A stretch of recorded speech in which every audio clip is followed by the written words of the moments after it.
প্রতিশোধ নাকি কড়া বার্তা? ভারতীয়দের ভিসা বন্ধ করে বাংলাদেশ ঠিক কি ইঙ্গিত দিল? উদ্দেশ্য যাই হোক, বাংলাদেশ যে নতজানু পররাষ্ট্রনীতি থেকে বেরিয়ে এসেছে এটাই তার বড় প্রমাণ। সম্প্রতি দিল্লিতে বাংলাদেশ হাইকমিশনের সামনে বিক্ষোভ করে উগ্রপন্থী এক সংগঠনের 20 থেকে 25 জন সমর্থক। এ সময় তারা বাংলাদেশিদের ভারত ছাড়তে বলে। এছাড়াও শিলিগুড়িতে বাংলাদেশের ভিসা সেন্টারে চড়াও হয়ে ভাঙচুর করা হয়। তার পরিপ্রেক্ষিতে ভারতীয়দের ভিসা স্থগিত করেছে বাংলাদেশ। এই সিদ্ধান্তের লাভ ক্ষতি দুইটি দিকই রয়েছে। আন্তর্জাতিক রাজনীতিতে পারস্পরিক সমতা একটি গুরুত্বপূর্ণ নীতি। ভারত যখন অনির্দিষ্টকালের জন্য বাংলাদেশিদের ভিসা বন্ধ রেখেছে, তখন বাংলাদেশও একই পদক্ষেপ নিয়ে একটি স্পষ্ট বার্তা দিয়েছে। এর মাধ্যমে এটি বোঝানো হতে পারে যে একতরফা সিদ্ধান্ত দিয়ে সম্পর্ক চালানো সম্ভব নয় এবং বাংলাদেশও পাল্টা ব্যবস্থা নিতে সক্ষম। এটি দেশের সার্বভৌমত্ব ও আত্মমর্যাদার একটি প্রকাশ।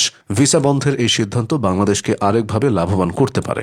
ভারতীয় খুচরা ব্যবসায়ীরা এবং হাসপাতালগুলো বাংলাদেশি গ্রাহকদের উপর অনেক বেশি নির্ভরশীল। বাংলাদেশ ভিসা বন্ধ রাখলে এবং ভারতীয়রা আসতে না পারলে ভারতের ভেতরেও একটি চাপ তৈরি হতে পারে। এই চাপ ভারতের সরকারকে তাদের ভিসা নীতি পুনর্বিবেচনা করতে বাধ্য করতে পারে, যা শেষ পর্যন্ত বাংলাদেশের সাধারণ নাগরিকদের জন্যই লাভজনক হবে। এদিকে ভারত থেকে আসা দক্ষ শ্রমিক বা কনসালট্যান্টদের উপর বাংলাদেশের কিছু মেগা প্রজেক্ট বা ইন্ডাস্ট্রি নির্ভরশীল, বিশেষ করে বড় অবকাঠামো প্রকল্পগুলো। সাময়িকভাবে এর প্রভাব বাংলাদেশের জন্য ক্ষতির কারণ হতে পারে, কারণ তাদের যাতায়াত বন্ধ হয়ে গেলে এসব প্রকল্পের কাজ পিছিয়ে যেতে পারে, যা দেশের উন্নয়ন ব্যয় বাড়িয়ে দেবে। তবে এই সংকটকাল বাংলাদেশকে নিজস্ব বিশেষজ্ঞ ও দক্ষ জনবল তৈরির প্রয়োজনীয়তা উপলব্ধি করাবে। দীর্ঘমেয়াদে এটি দক্ষ মানব সম্পদ উন্নয়নে দেশীয় প্রতিষ্ঠানগুলোকে উৎসাহিত করতে পারে। ভারত থেকে প্রতি বছর উল্লেখযোগ্য সংখ্যক পর্যটক এবং ব্যবসায়ী বাংলাদেশে আসেন। ভিসা বন্ধের ফলে এই খাতের আয় কমে যাবে, যা হোটেল, রেস্তোরাঁ এবং অভ্যন্তরীণ বিমান চলাচলের উপর কিছুটা হলেও নেতিবাচক প্রভাব ফেলবে।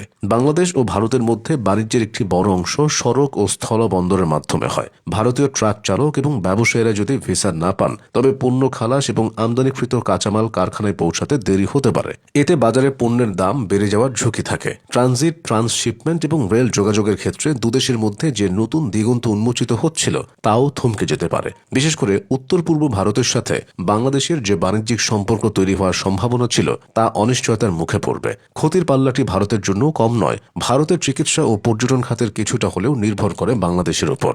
ভারতীয় খুচরা বাজার, বিশেষ করে কলকাতার নিউ মার্কেট বা বড় বাজারের মতো বাণিজ্যিক এলাকাগুলো বাংলাদেশি ক্রেতা শূন্য হয়ে পড়ায় বড় ধরনের আর্থিক ক্ষতির সম্মুখীন হচ্ছে। বাংলাদেশের এই সিদ্ধান্তের ফলে ভারতীয় ব্যবসায়ীরা যারা নিয়মিত বাংলাদেশে কাঁচামাল সরবরাহ বা পণ্য আমদানির কাজে যাতায়াত করেন, তাদের কার্যক্রমেও অচলাবস্থা সৃষ্টি হবে।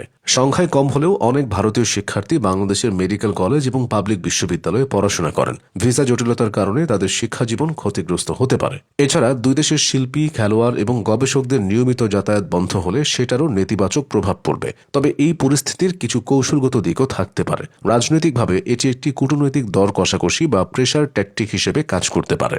নিরাপত্তার বিষয়টা থাকলেও ভিসা বন্ধের এই সিদ্ধান্ত হতে পারে একটি চাপ প্রয়োগের কৌশল। বাংলাদেশ সরকার হয়তো ভারতকে বার্তা দিতে চাইছে যে একতরফা ভিসা বন্ধের সিদ্ধান্ত উভয় দেশের জন্যই ক্ষতিকর এবং পারস্পরিক সম্মানের ভিত্তিতেই এই সমস্যার সমাধান হওয়া উচিত। তবে দুদেশের ভৌগোলিক ও অর্থনৈতিক নির্ভরশীলতা এতটাই বেশি যে এই অচলাবস্থা দীর্ঘস্থায়ী হলে উভয় দেশের সাধারণ মানুষ এবং অর্থনীতি ক্ষতিগ্রস্ত হবে।